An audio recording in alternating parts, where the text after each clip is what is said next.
Welcome to the Deep Dive. Just a quick note before we start, this podcast contains content generated or significantly edited using artificial intelligence tools.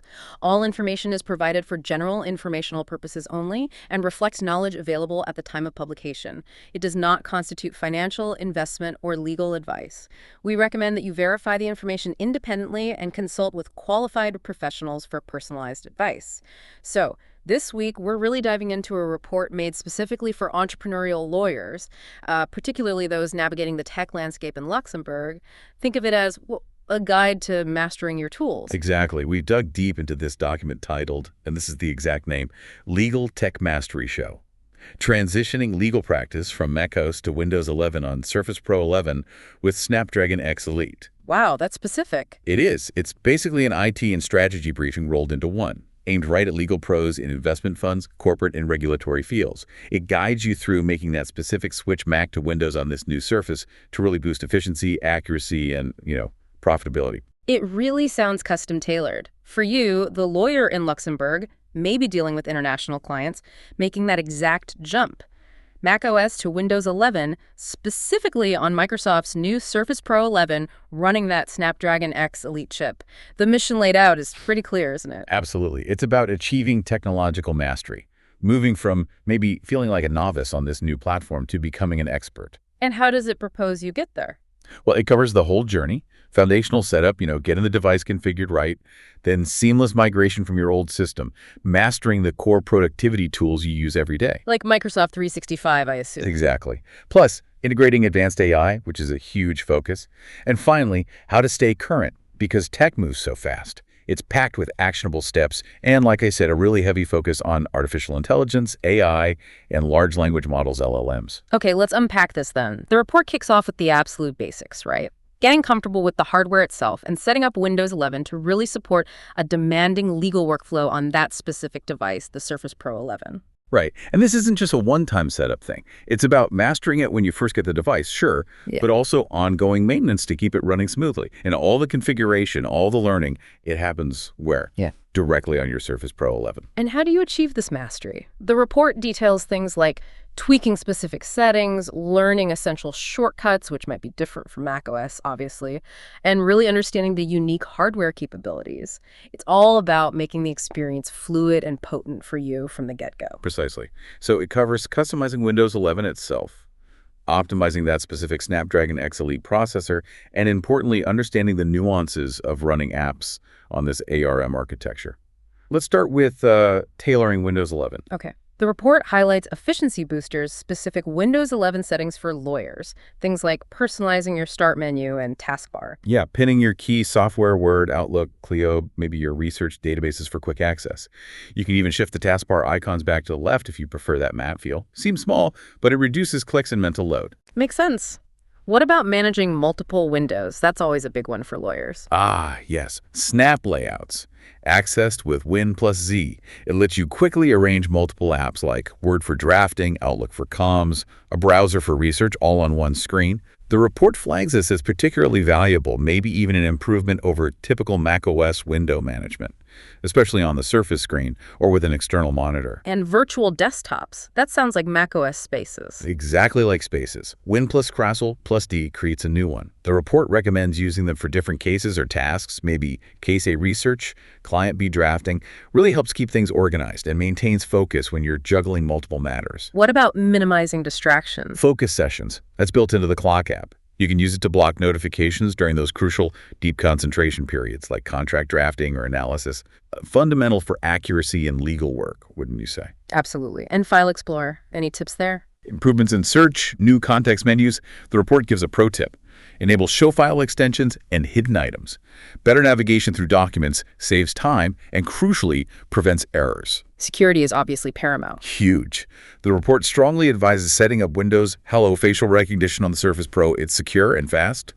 Also reviewing BitLocker encryption settings.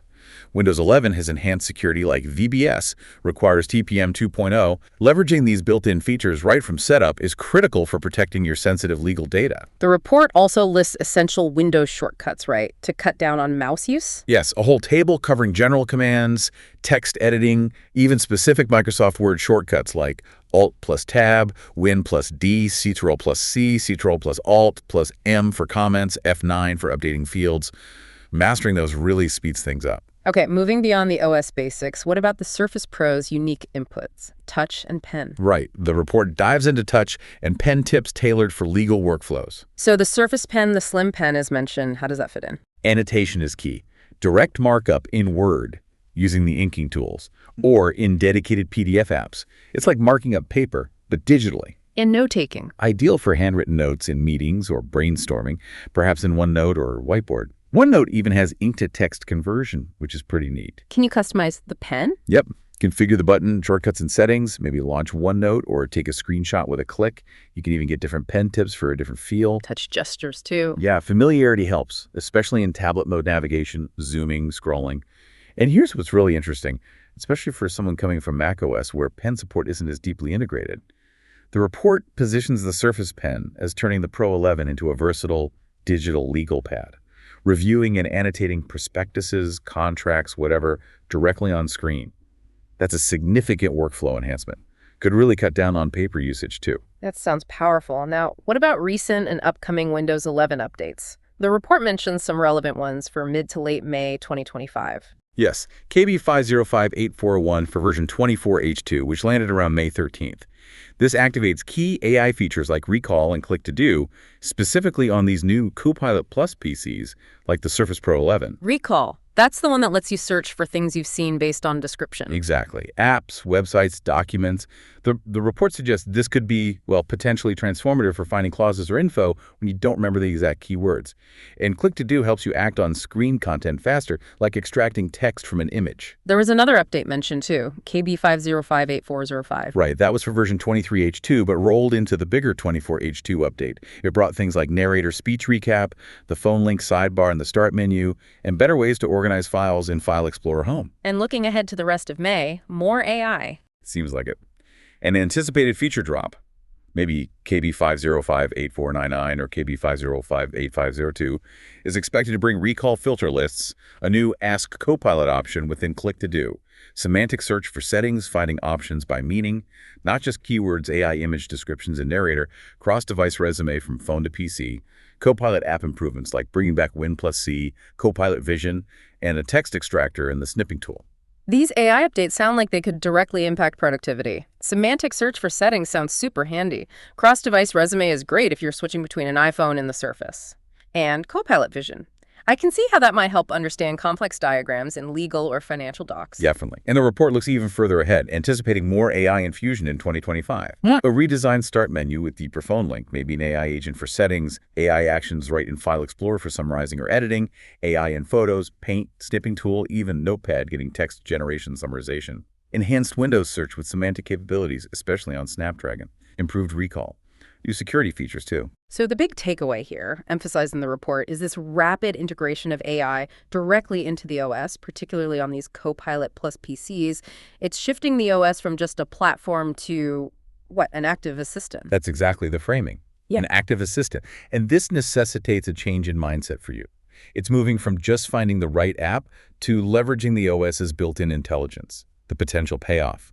Streamlining routine tasks, making information retrieval and content interaction more intuitive, more efficient. Okay, sticking with the hardware foundation, the report then focuses specifically on the Snapdragon X8 processor inside the Surface Pro 11. What are the advantages for your legal practice? Right. It offers practical guidance on maximizing performance, extending battery life, especially when running legal apps, and importantly, clarifies how ARM application compatibility works. Performance first. What's special about the Snapdragon X Elite? The big thing is the dedicated neural processing unit, the NPU. It's capable of 45 trillion operations per second, TOPS. That's a lot. It's designed specifically to handle AI tasks efficiently, like Windows Recall, or those AI-enhanced camera effects in video calls, without heavily impacting the main system performance. So the AI features run smoothly without slowing down your core work. Exactly. The NPU takes that load, leaving the main CPU free for your demanding legal work, like multitasking during a video conference while reviewing documents. The report also notes the CPU itself offers robust performance for productivity. Battery life is often a major claim for ARM devices. What does the report say about the Surface Pro 11? It's designed for extended battery, Microsoft's tests claim up to 14 hours of local video, 10 hours of active web use. The report suggests real-world mixed use is likely around 12 to 13 hours. Which is still pretty impressive. How can you optimize it? The report gives actionable steps. Use the energy recommendations in settings. Keep an eye on which apps are draining the battery and close unused ones. Disable unnecessary auto-start programs. And critically, prioritize using ARM native applications over emulated by 64 apps. Native apps are much more power efficient. Simple things, too, like adjusting screen brightness and using recommended or battery saver modes. So for you, the lawyer who's often out of the office meetings, court, remote work, this longer battery life is a significant practical advantage. Less battery anxiety, more mobility and flexibility, right? Absolutely. It's a key benefit over many traditional laptops. Now, ARM compatibility, this is often a concern. How does the report address it? It clarifies the nuances. Native ARM64 apps, they offer the best performance and efficiency, hands down. The good news is, key software is already native. Microsoft 365, major browsers like Chrome, Edge, Firefox, Brave, plus Zoom, Slack, Spotify, even some Adobe apps. And the list is growing constantly. What about older apps that aren't native ARM yet? Windows 11, especially version 24H2 and later, uses an improved emulator called Prism to run most older by 64 apps. It's quite advanced, but the report still advises that native apps give a superior experience. So the recommendation is to actively seek out native ARM versions whenever possible. Are there any known limitations? Yes, some things to be aware of. Drivers for certain peripherals or some really specialized applications might need to be ARM specific. Certain games or anti-cheat software might not work, though that's probably less relevant for legal work. Apps that deeply customize the OS, like certain input method editors or assistive technologies, could have issues. Some third-party antivirus might not install, but Windows security is fully compatible. Oh, and Windows Fax and Scan isn't available. How can you check if your specific legal software is compatible? The report suggests checking resources like worksandwoa.com. Microsoft actually contributes data there. But for your absolutely critical legal software, the best bet is to confirm ARM64 support directly with the vendor. Don't assume. The report frames this shift to ARM as an ecosystem-wide thing, right? Yes. It acknowledges that specialized or older legal tech might lag in getting native support, so you need to do your due diligence before migrating workflows that rely heavily on them. But it also sees an opportunity. Definitely. This transition is a perfect time to reassess your software stack, maybe modernize. Prioritizing cloud-based ARM-aware solutions could improve performance now and make future upgrades easier. It enhances future readiness. Any recent news specific to Snapdragon X Elite or ARM? Qualcomm released a beta Adreno control panel recently, May 21st, primarily for gaming graphics, but the report speculates it could potentially benefit graphics-intensive professional apps if that applies to your work. And Microsoft's commitment? Their ongoing work on Windows, on ARM, improving Prism, maintaining compatibility databases, signals a long-term strategy.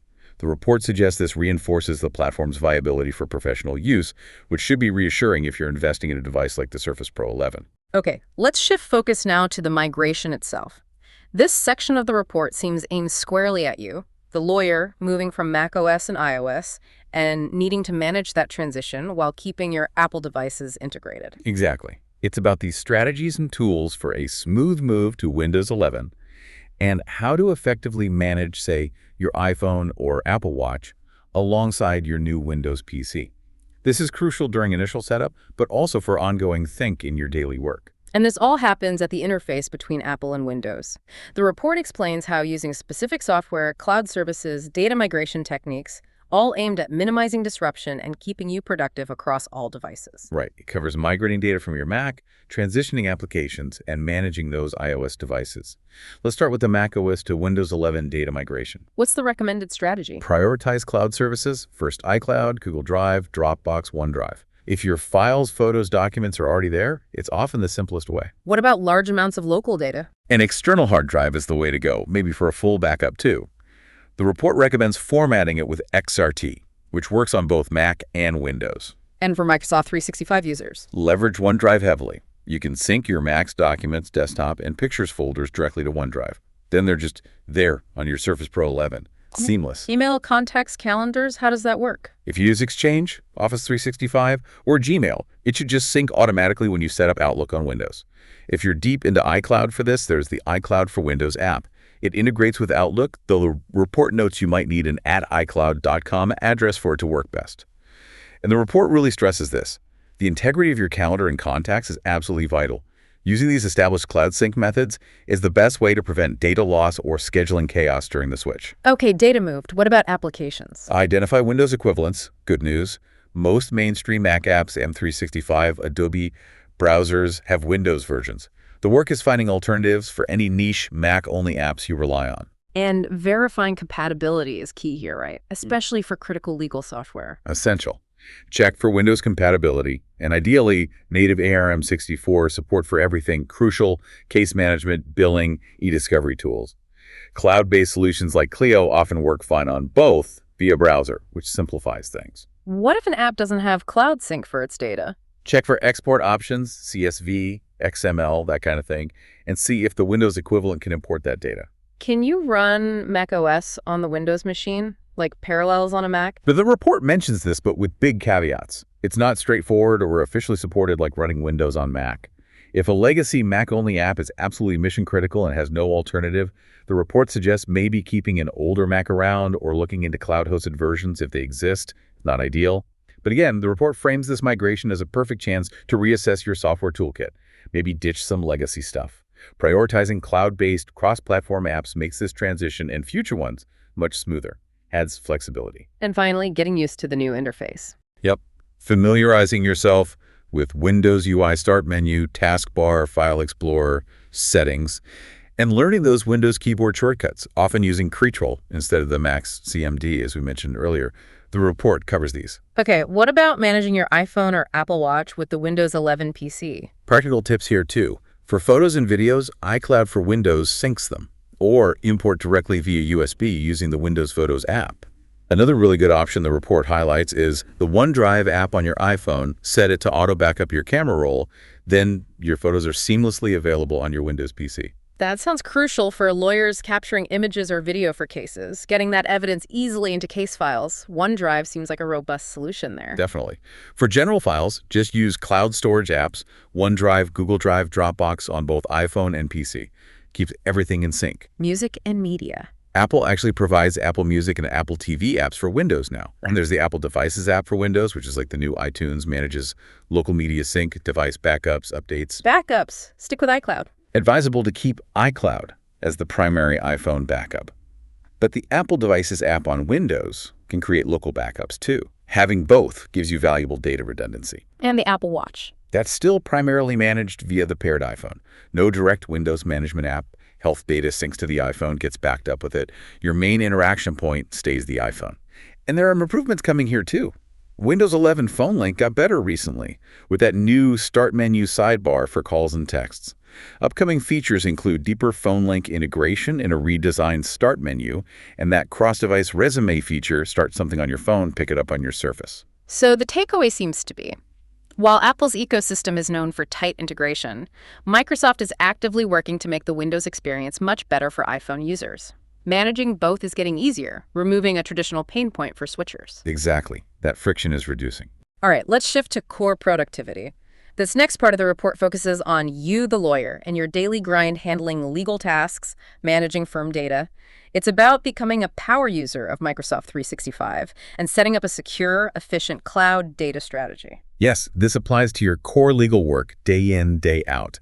It all happens primarily within the Microsoft 365 ecosystem and whatever cloud storage you choose. And mastery comes how? The report talks about leveraging advanced features, integrating apps, following best practices for cloud security and collaboration, all designed to help you maximize drafting, analysis, communication productivity, while keeping data safe and accessible. So we'll explore M365 apps in depth, the role of Copilot, cloud solutions, even text-to-speech. Let's start with advanced Microsoft Word tips for legal drafting. Okay, what does the report emphasize? Styles. Absolutely fundamental. Using heading 1, normal custom styles consistently. It ensures professional formatting, makes generating a table of contents easy, aids navigation. Crucial for complex documents like prospectuses or long contracts. Templates too, I assume. Essential. Saved as .txt files. Use them for frequently prepared documents, engagement letters, motions, whatever. Ensures consistent branding and structure, saves massive setup time. What about reusing text?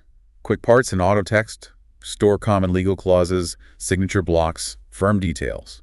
Insert them rapidly. A huge time saver for repetitive language. Navigation pane for long docs. Yep, use it to jump around using headings or keyword searches. Very handy. And collaboration features. Track changes and compare documents. Non-negotiable for negotiation, collaborative drafting, version control. You know the drill. What about managing complex briefs? Efficient use of cross-referencing and table of authorities features is key. Controlling the final document. Restrict editing and mark as final help lock things down, control integrity. And removing hidden data before sharing. Critical.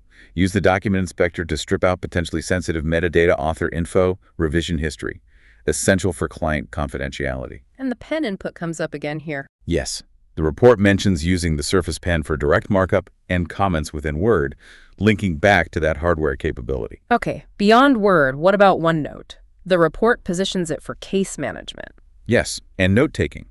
Structure notebooks by client or case. Use sections for categories like pleadings, research, correspondence, pages for individual items. It becomes like a digital, fully searchable ring binder. Yeah. Way more flexible than paper. What kind of content can you put in? Almost anything. Embed PDFs, Word files, drag emails straight from Outlook, web links, images, even audio recordings, all on one page. Searching sounds powerful. Very. Use tags like to do or important. The search function looks across all your notes, even finds text with embedded images using OCR, and searches your handwritten ink notes. Collaboration OneNote. Share notebooks or sections with colleagues for co-authoring. Selective sharing with clients is possible too.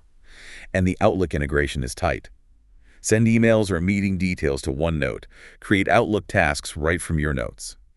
The report suggests that for you, the entrepreneurial lawyer solo or small firm OneNote can be a really effective central repository or even a lightweight case management tool, especially combined with Outlook and Teams. Really boosts organization and accessibility. What about Excel? The report mentions it for data analysis. Yeah, basic data analysis and tracking business metrics. Not drafting, but vital for managing your practice. Things like tracking billable hours, case expenses, where clients come from, revenue per case. So basic Excel skills. Crucial. Consistent data entry using Excel tables. Knowing basic formulas, SMM, average count, IF.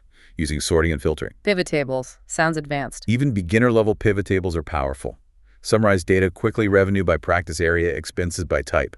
The report says even basic skills yield valuable insights into firm health and efficiency. Important for that profitability focus. Charts, too. A simple charts bar, pie, help visualize data, make trends easier to grasp. What about Microsoft Whiteboard? Highlighted for collaboration. Virtual brainstorming case strategies, deal structures. Use it internally or with clients. Sticky notes, drawing, media upload, and it integrates right into Teams meetings for real-time whiteboarding.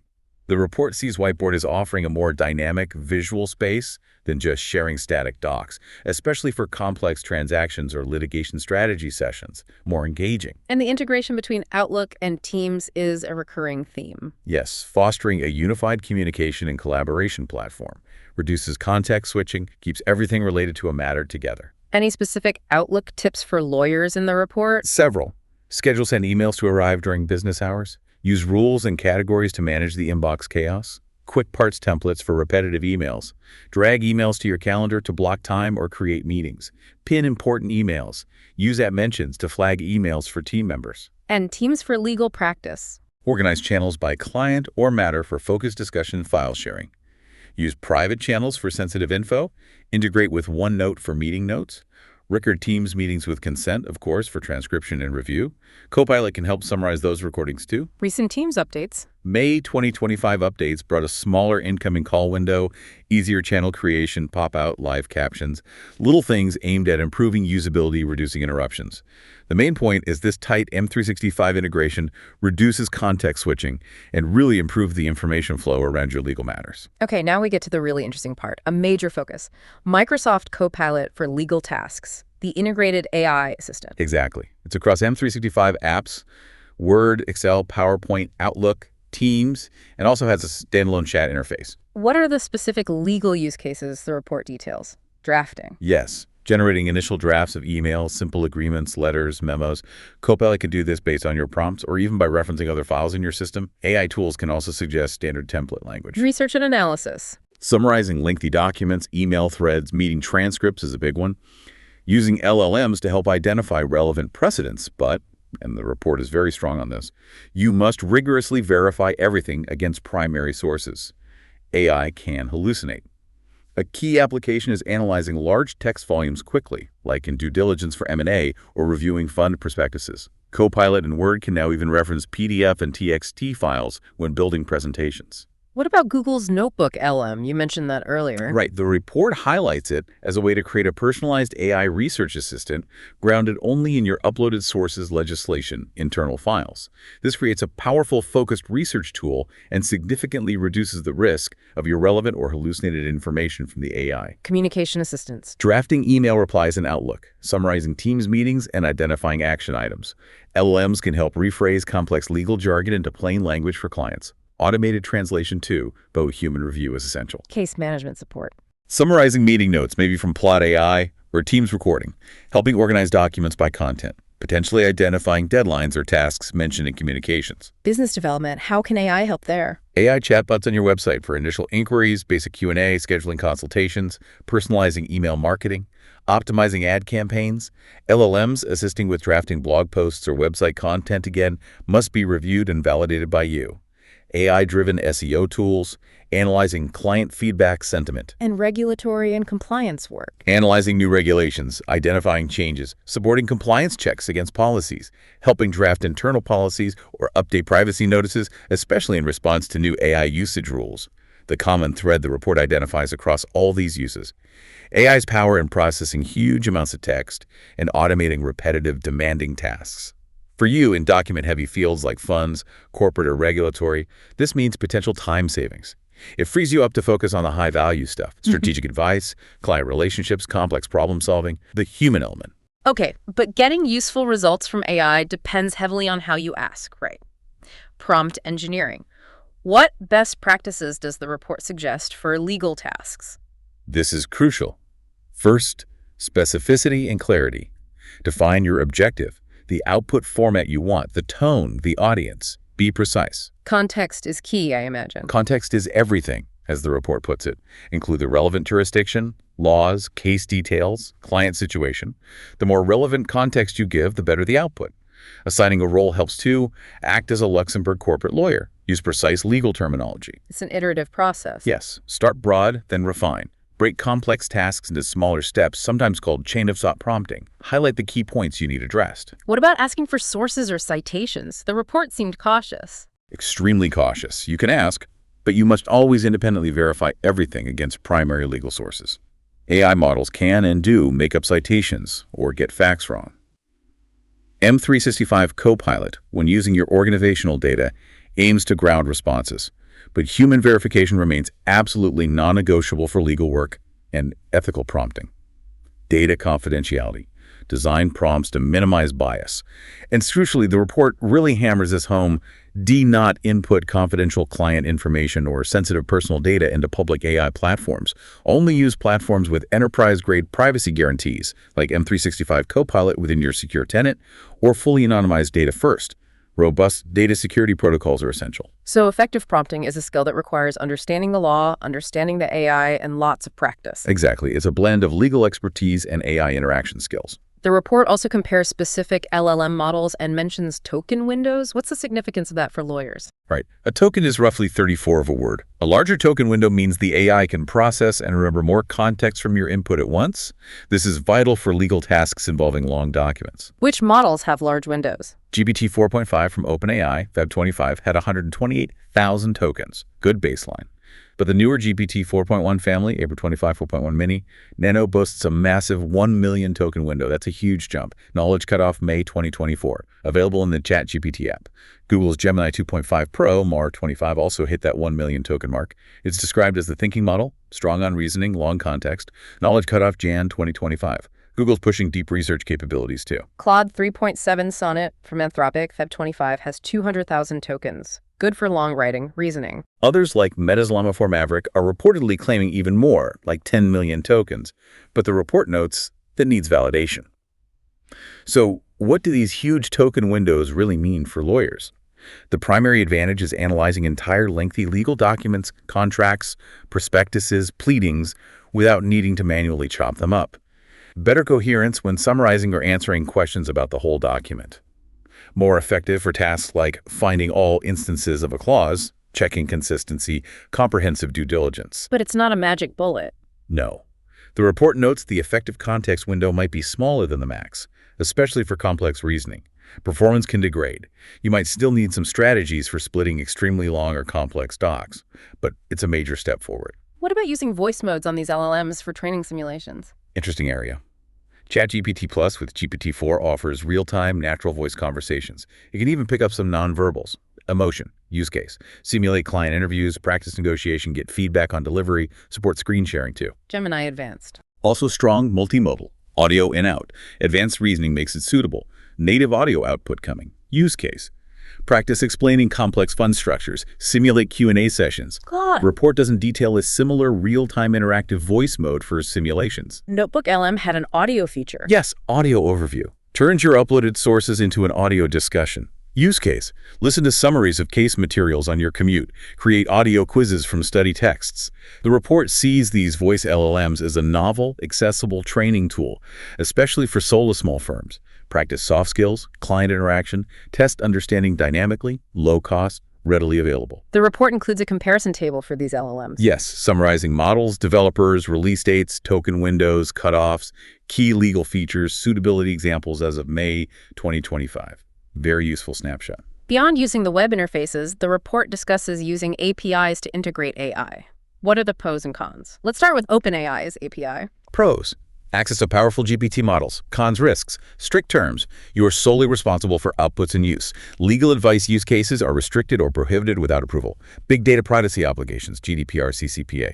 Violations are serious. Tips for legal use of OpenAI API from the report. Ensure custom app turns define output ownership. Include prominent AI disclaimers. Implement content moderation.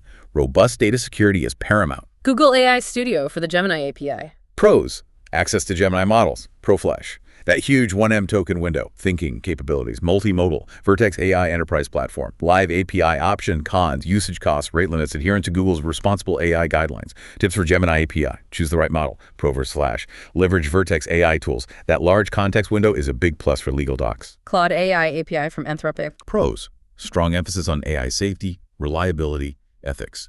High quality language. Robust safety protocols. Claude 3.7 Sonnet has a 200K token window. Cons. Can be overly cautious in filtering, potential latency. Tips for Claude API. Good fit where safety, ethics, thoughtful text are critical sensitive client comms. Internal tools where minimizing harmful outputs is vital. And Amazon Bedrock on AWS. Pros. Access diverse models from multiple providers via one API. Private adaptation using your own data. Fine-tuning RAG via knowledge bases. Agents for complex tasks. Very strong security compliance focus. APA eligible, GDPR support, FedRAMP. Crucially, your data is encrypted, not shared, not used to train based models. Private connectivity option too. Tips for Bedrock. Report positions it as an excellent choice for building custom, secure legal AI apps where data control, privacy, and model choice are paramount. Knowledge bases are particularly relevant for legal ground. AI responses in your firm's documents, boosts relevance, cuts hallucinations. So APIs enable custom solutions, but come with more responsibility. Integrated tools might be more practical initially for solo small firms, but understanding APIs is key for future growth. Bedrock sounds compelling for secure, custom builds. That sums it up well. Start integrated, understand APIs for the future. Bedrock offers a strong path for secure, tailored solutions. How does the report suggest integrating these tools into workflows? Plot AI for meetings record, transcribe, summarize, import to OneNote Teclio, AI-powered document review tools for that first pass on large discovery volumes, flagging items for human review, cuts down manual work. Drafting assistants like Copilot? Generate initial drafts. But the human lawyer must review, edit, refine, validate everything for accuracy, legal soundness, context. Critical step. The goal is augmentation, not replacement. AI handles rote, repetitive, data-heavy tasks, frees you up for strategy, judgment, client interaction, the high-value human expertise. What about broader AI trends and news? The report covers recent updates. Yeah, Google I/O 2025 recap, Gemini 2.5 Pro updates, AI in search, Project Astra multimodal assistant, Android XR developments. OpenAI's reported acquisition of Jony Ive's hardware startup signals ambition beyond software. Other news? AWS exploring nuclear power for data centers highlights energy needs. Dell's AI factory with NVIDIA specialized infrastructure. Notion integrating newer AI models. Anticipated trends, more multimodal fusion, text, image, audio, video together. autonomous agents doing more complex tasks, smaller, efficient models like Microsoft's Phi 3, and critically, more AI on-device processing using chips like the Snapdragon NPU for speed, privacy, increased AI use in law firms, cautiously, often integrated into trusted software. Training needs are rising. The overall direction seems clear. AI becoming more pervasive, integrated, capable, requires continuous learning.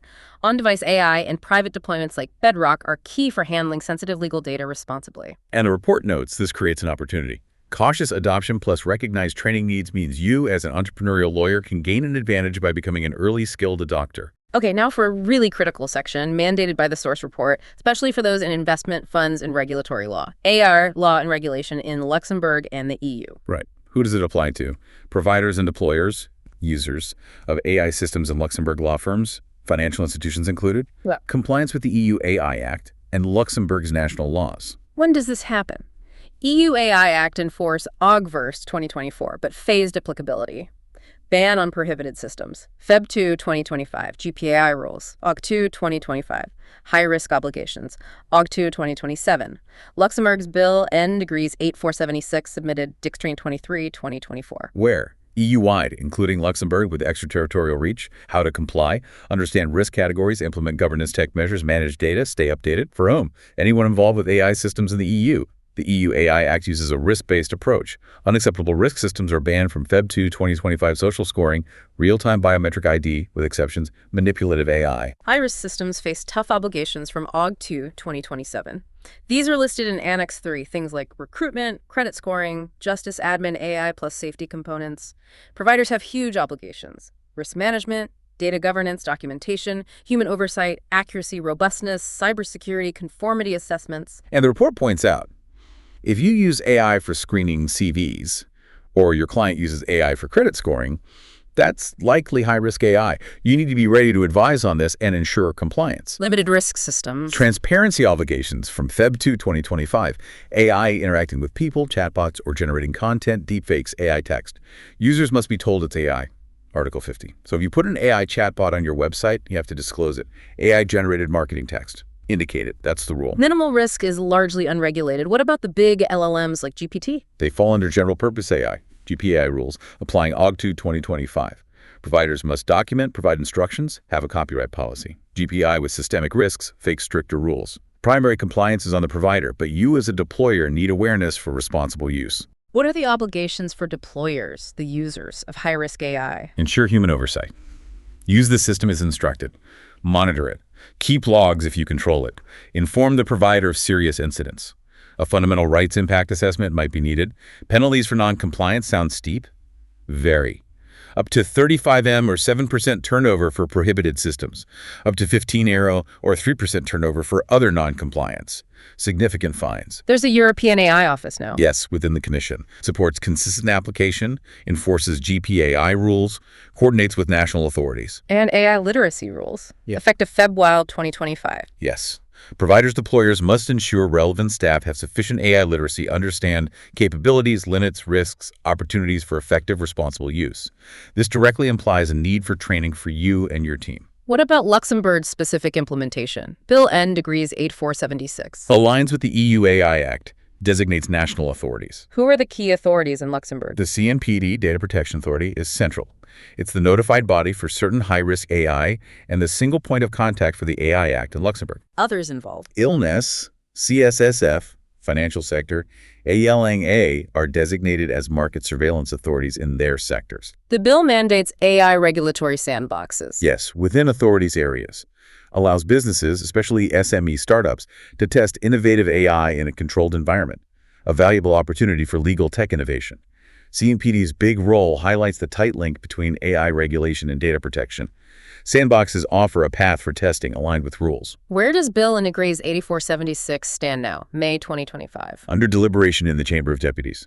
Other AI initiatives noted too, plus funding for national AI infrastructure. You need to track which bill becomes the main national law, any related developments. Law 8089 on electronic signing adopted May 21st, 2025, part of broader digitalization. Luxembourg's government AI strategy. Aims to be a leader in high-value added AI, finance, health. Emphasizes trust, transparency, security, national sovereignty, Clarence Sovereign Cloud. Prioritizes adoption, skills, infrastructure.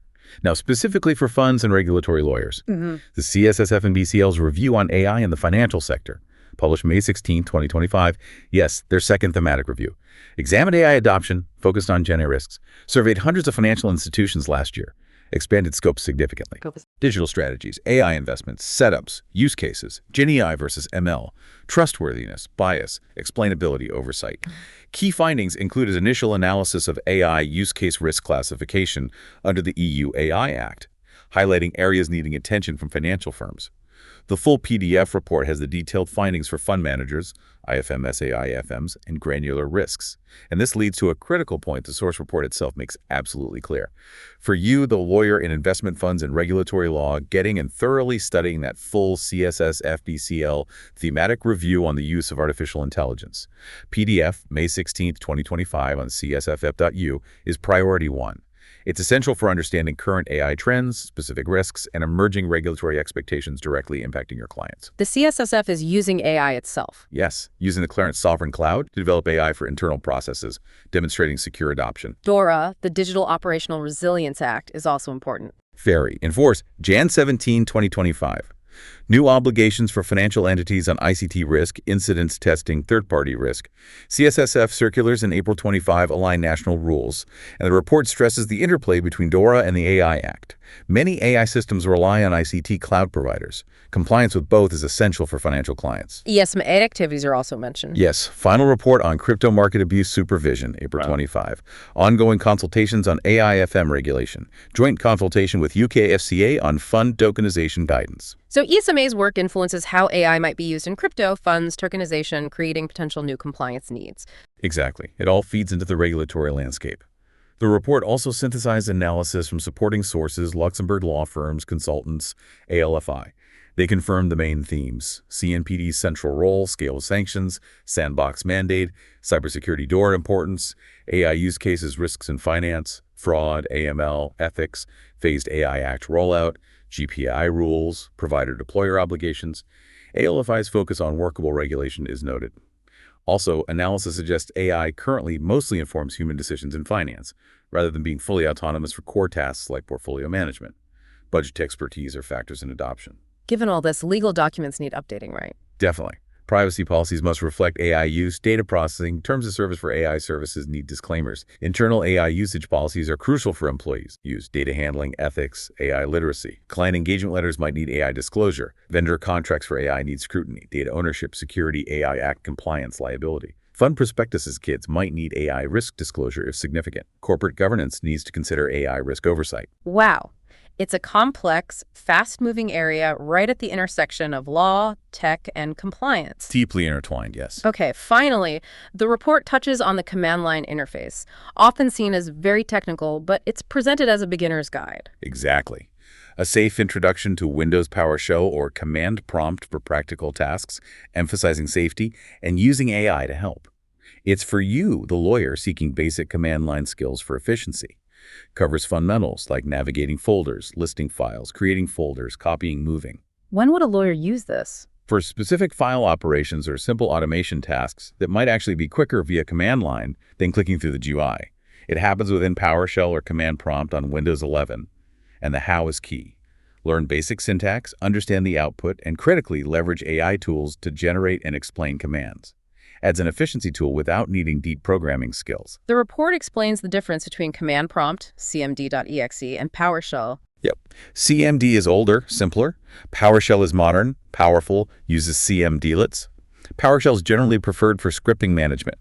Accessing them is easy via the Start menu or the Terminal app. Basic commands covered include changing directories, cd or set location, listing files, dir or get child items, creating folders, mkdir or new item type directory, copying and moving files, copy item and move item, deleting files, with caution. Still remove item. Yeah. And yes, the report stresses extreme caution. No easy undo. So practical examples might be quickly setting up a standard folder structure for a new client or batch renaming documents, tasks where the command line could be faster. Precisely those kinds of tasks, and the key to making this safe and accessible.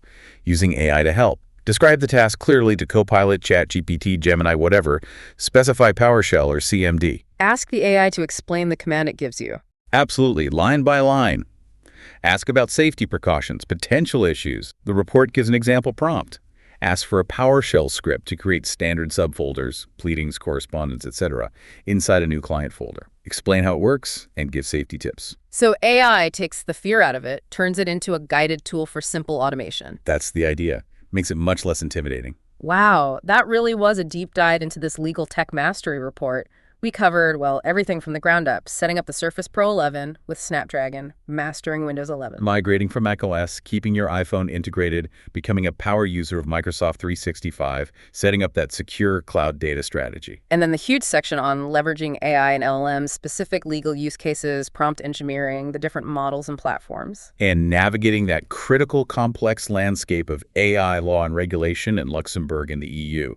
The AI Act, Bill in Degrees 8476, the national authorities, that vital CSSF-BCL report, necessary updates to legal docs. It's a lot. Plus, even a safe intro to the command line with AI help. It truly provides a comprehensive roadmap for you, the entrepreneurial lawyer in Luxembourg.